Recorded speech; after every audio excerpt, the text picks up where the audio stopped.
Say you found an exciting project that you want to try to execute on. How do you work with an AI team on this project?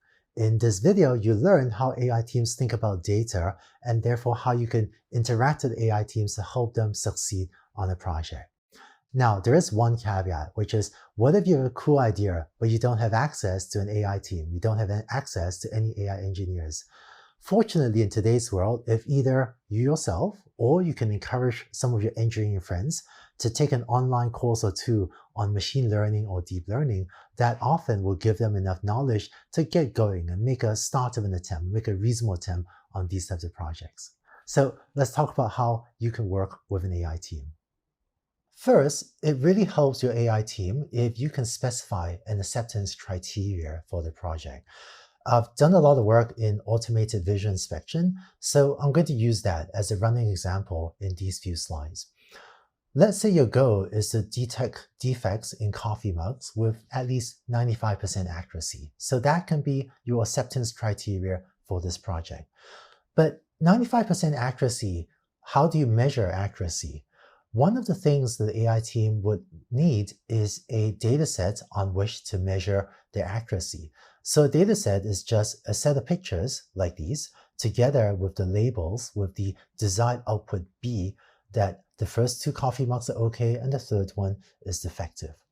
So as part of your specification for the acceptance criteria, you should make sure that the AI team has a data set on which to measure the performance so that they can know if they've achieved 95% accuracy. The formal term for this data set is called a test set, and the test set may not need to be too big.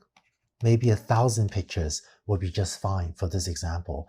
But if you consult with an AI expert, they can give you a better sense of how big the test set needs to be for them to be able to evaluate whether or not they're getting to 95% accuracy. One novel part of AI systems is that the performance is usually specified in a statistical way.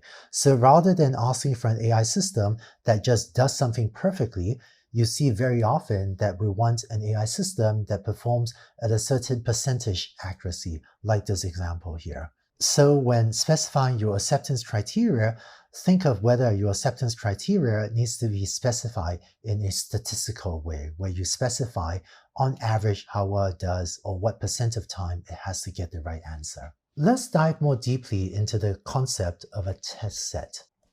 This is how AI teams think about data. AI teams group data into two main data sets, the first called the training set, and the second called the test set, which we've already talked a bit about. The training set is just a set of pictures together with labels showing whether each of these pictures is of a coffee mug that is okay or defective.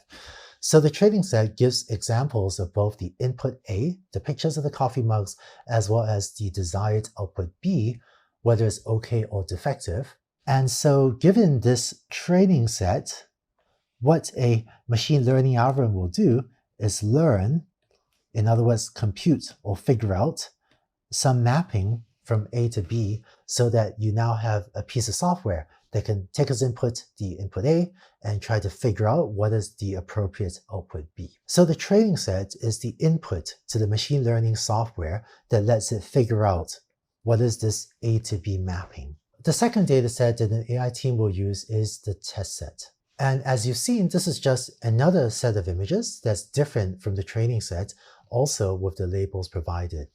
The way an AI team will evaluate their learning algorithm's performance is to give the images in the test set to the AI software and see what the AI software outputs. For example, if on these three test set images, the AI software outputs okay for this, and also okay for this, then we would say that it got 2 out of 3 examples right. And so that's a 66.7% accuracy. In this figure, the training set and test set are both only 3 pictures. In practice, both of these data sets would be much bigger, of course.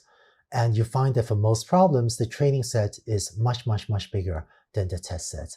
But you can talk to AI engineers to find out how much data they need for a given problem. Finally, for technical reasons, some AI teams will need not just one, but two different test sets. If you hear AI teams talk about development or dev or validation sets, that's the second test set that they're using. The reasons why they need two test sets is quite technical and beyond the scope of this course, but if an AI team asks you for two different test sets, it's quite reasonable to try to provide that to them. Before wrapping up this video, one pitfall I want to urge you to avoid is expecting 100% accuracy from your AI software. Here's what I mean. Let's say this is your test set, which you've already seen on the last slide. But let me add a few more examples to this test set. Here are some of the reasons it may not be possible for a piece of AI software to be 100% accurate. First, machine learning technology today, despite being very powerful, still has limitations and they just can't do everything. And so you may be working on a problem that is just very difficult, even for today's machine learning technology. Second, insufficient data.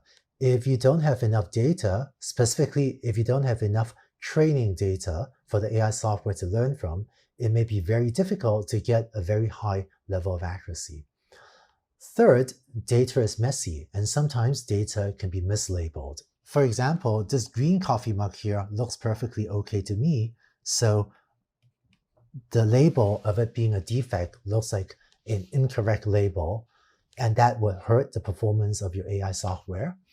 And data can also be ambiguous. For example, it looks like this coffee mug has a small scratch over there, and it's a pretty small scratch. So maybe we will think it is still okay, but maybe this should actually have been a defect. Or maybe even different experts won't agree if this particular coffee mug is okay and should pass the inspection step. Some of these problems can be ameliorated. For example, if you don't have enough data, maybe you can try to collect more data, and more data will often help. Or you can also try to clean up mislabeled data, or try to get your factory's experts to come to better agreement about these ambiguous labels. So there are ways to try to make these things better, but a lot of AI systems are incredibly valuable even without achieving 100% accuracy. So I would urge you to discuss with your AI engineers what is a reasonable level of accuracy to try to accomplish, and then try to find something that passes both technical diligence as well as business diligence without necessarily needing 100% accuracy. Congratulations on finishing all the videos for this week. You now know what it feels like and what it takes to build an AI project, and I hope you start brainstorming and exploring some ideas. There is one more optional video describing some of the technical tools that AI teams use that you can watch if you wish. But either way, I look forward to seeing you next week, where you learn how AI projects fit in the context of a bigger company. Look forward to seeing you next week.